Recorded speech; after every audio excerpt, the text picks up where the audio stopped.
Xin chào tất cả các bạn nhé. Xin chào mừng các bạn quay trở lại với kênh Giao Miền Bắc Yên. Hôm nay thì cũng tranh thủ một chút thời gian theo yêu cầu của một số bạn.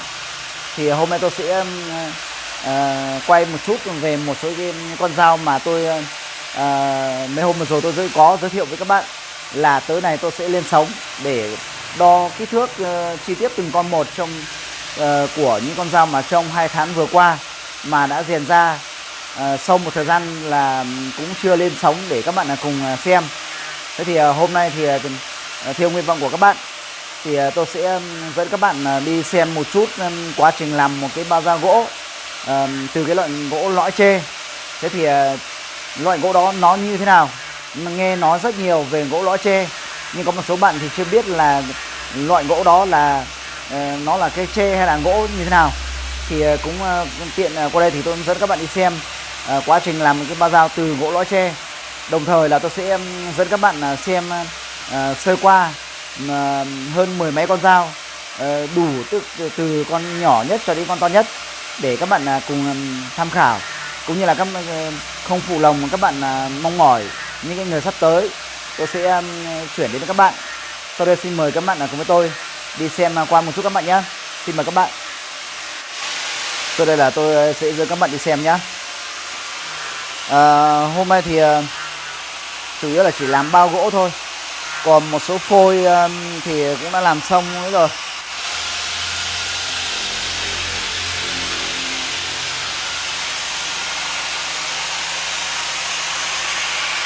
Như thế các bạn, đây là cái quá trình đang làm cái bao gỗ. Đây là cái loại gỗ lõi tre các bạn nhé. Loại gỗ lõi tre này thì nó thực chất nó là một cái loại gỗ. Loại gỗ này là rất là tốt khi mà chúng ta làm xong cái bao dao thì chúng ta phun vào thì màu rất là đẹp. Tí nữa tôi sẽ đưa các bạn xem cái loại gỗ mà sau khi đã hoàn thành cái sản phẩm của một cái bao dao.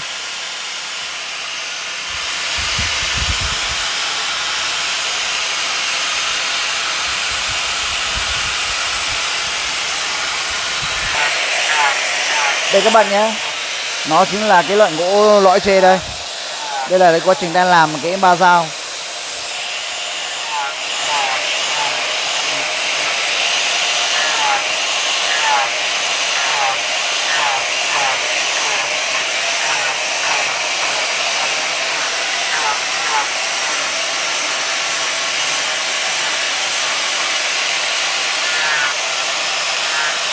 Để cho các bạn thấy được cái loại gỗ nó như thế nào thì sau đây tôi sẽ đưa các bạn cùng xem cái loại gỗ lõi tre nhé, xem là nó thuộc cái loại gỗ giống như thế nào nha các bạn nhé.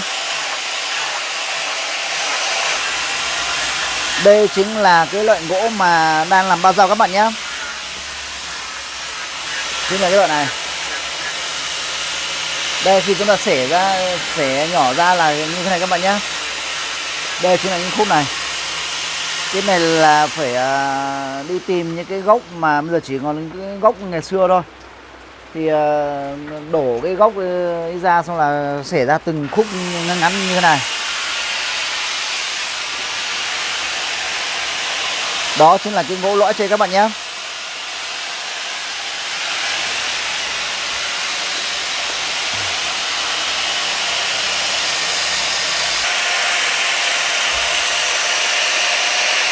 Cái gỗ lõi tre thì nó sẽ có những cái vân gỗ nhất định, nó vừa pha một chút màu là màu gỗ tự nhiên thôi, và có kèm theo những cái vân đó thì nếu mà chúng ta để ý một chút thì có những cái gì đó nó hơi giống cái gỗ lát các bạn nhé.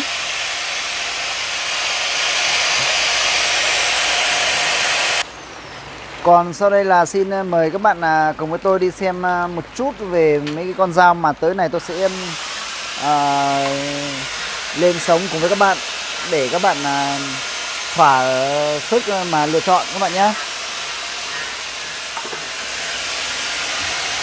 Đây các bạn ơi, chính là những con này. Những con này thì hoàn toàn là chưa có chủ các bạn nhé. Cái này là đang làm đây để thứ nhất là chuẩn bị cho cái mùng 2 tháng 9 để đi hội chợ. Thứ hai nữa là Nếu như mà các bạn có nhu cầu mua thì sẽ bán gửi trực tiếp cho các bạn.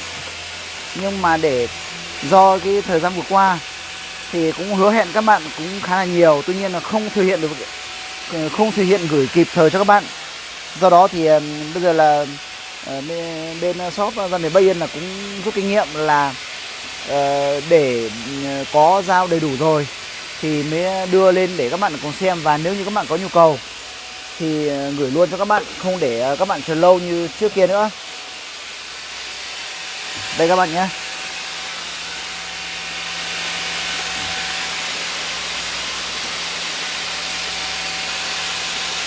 Đây các bạn nhé.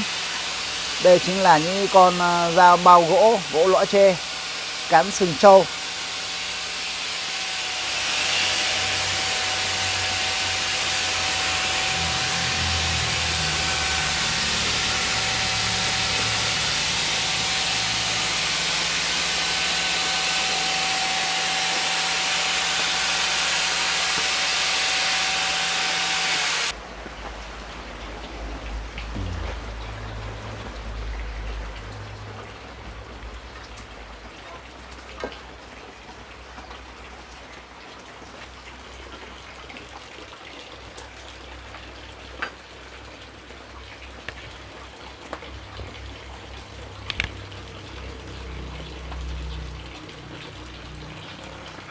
Tiếp theo nữa là tôi sẽ lấy cho các bạn là xem một cái con cán bao sừng trâu.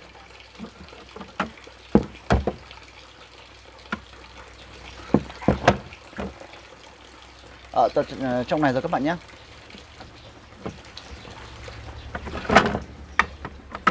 Đây là con bao cán sừng trâu các bạn nhé.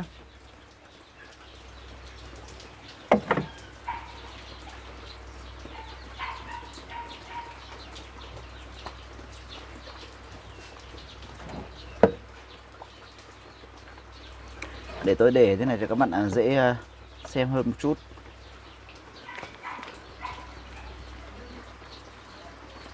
Bluetooth mode.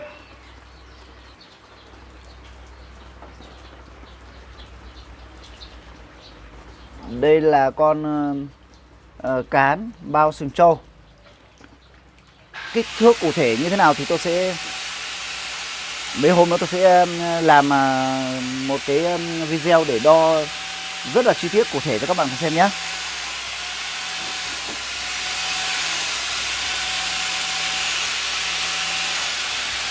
Còn đây là con dao quãng các bạn nhé. Con này đang chuẩn bị gửi cho khách. Con này thì có chủ cho các bạn nhé.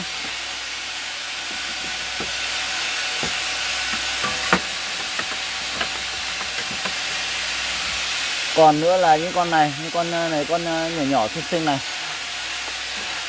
Con này bao gỗ là chưa được phun hay là trông nó không được đẹp thôi, còn phun xong thì nó đẹp lắm. Trong này còn rất nhiều các bạn nhé. Ở trong này còn rất nhiều ở trong nữa.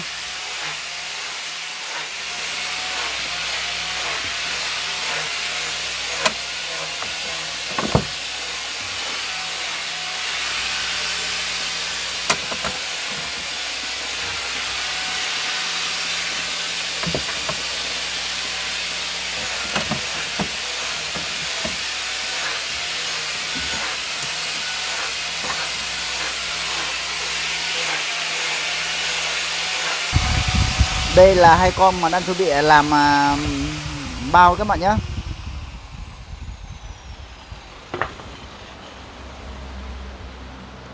Hai con này thì một con thì nhỏ, còn một con thì to hơn. Con này thì có kích thước vào tầm khoảng độ 24-25 phân lưỡi các bạn nhé.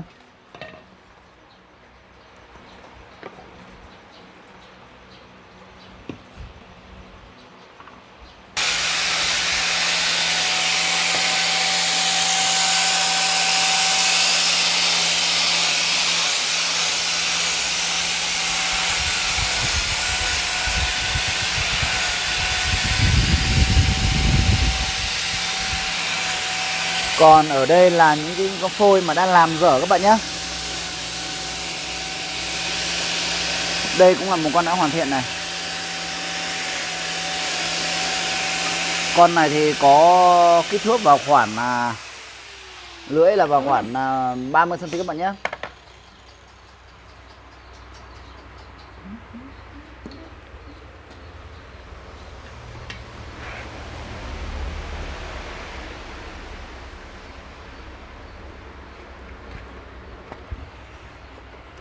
Một số con thì làm từ cái loại thép này các bạn nhé.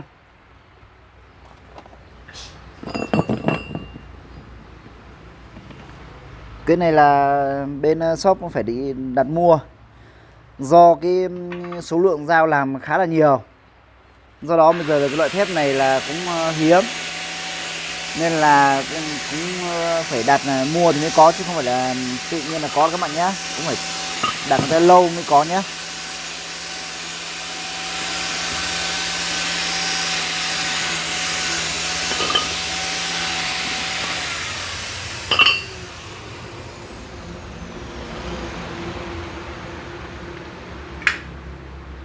Có một thối ra gì đây các bạn này, cái rãnh này nó được khoét như thế này. Đây là đang làm nên là chưa được đẹp. Khi mà hoàn thiện thì cả bên trong bên ngoài cũng rất là đẹp các bạn nhé.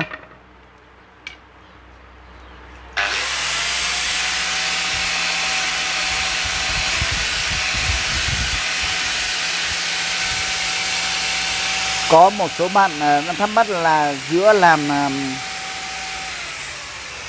100% bàn tay không có máy móc can thiệp so với lại làm bằng máy móc thì loại nào đẹp hơn và chất lượng hơn? Xin thưa các bạn là nếu như làm mà đẹp thực sự, đúng chất lượng thực sự thì bây giờ là phải có cái máy trà này thì nó mới bóng mịn, nó mới đẹp các bạn nhé. Còn nếu mà chúng ta lấy cái bào tay mà bào ấy thì cũng được, nhưng mà nó sẽ không thể đẹp và kín, không thể chất lượng bằng chúng ta dùng cái máy tay làm như thế này các bạn nhé.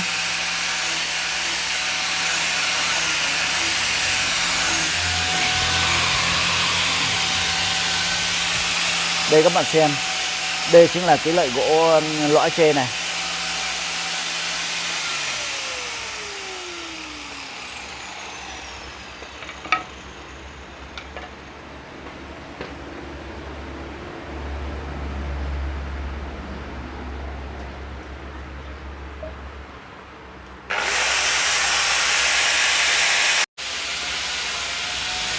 Và như vậy là các bạn vừa mới xem tôi dẫn các bạn đi xem sơ qua một vòng về cái quá trình làm dao mèo cũng như là ba dao từ cái loại gỗ lõi tre.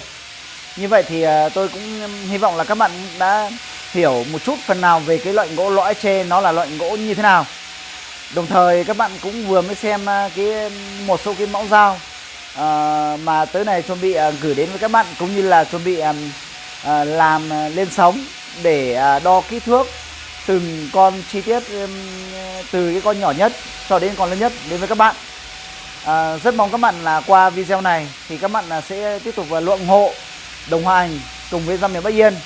Và qua quá trình mà các bạn vừa mới trải nghiệm thì các bạn đã biết là ở đây chỉ là đối với shop Dao Miền Bắc Yên thì duy nhất chỉ có một người làm, đó là bố mình, nên là các bạn hoàn toàn yên tâm về chất lượng con dao các bạn nhé. Bởi vì một mình làm thì ông làm đúng theo yêu cầu, đúng theo cái kỹ thuật của ông. Do đó thì tất cả mọi chi tiết nhỏ nhất, từ cái lá chắn, từ cái khâu đồng, từ cái lưỡi dao, từ cái gọi là sống dao, ông rất là làm tỉ mỉ và rất là chi tiết. Nên là các bạn hoàn toàn yên tâm các bạn nhé. Xin cảm ơn tất cả các bạn đã dành thời gian theo dõi video. Rất mong các bạn sẽ tiếp tục luôn đồng hành và ủng hộ cùng với Dao Miền Bắc Yên. Xin chân thành cảm ơn các bạn và xin chào, hẹn gặp lại các bạn trong video tiếp theo. Xin chào các bạn.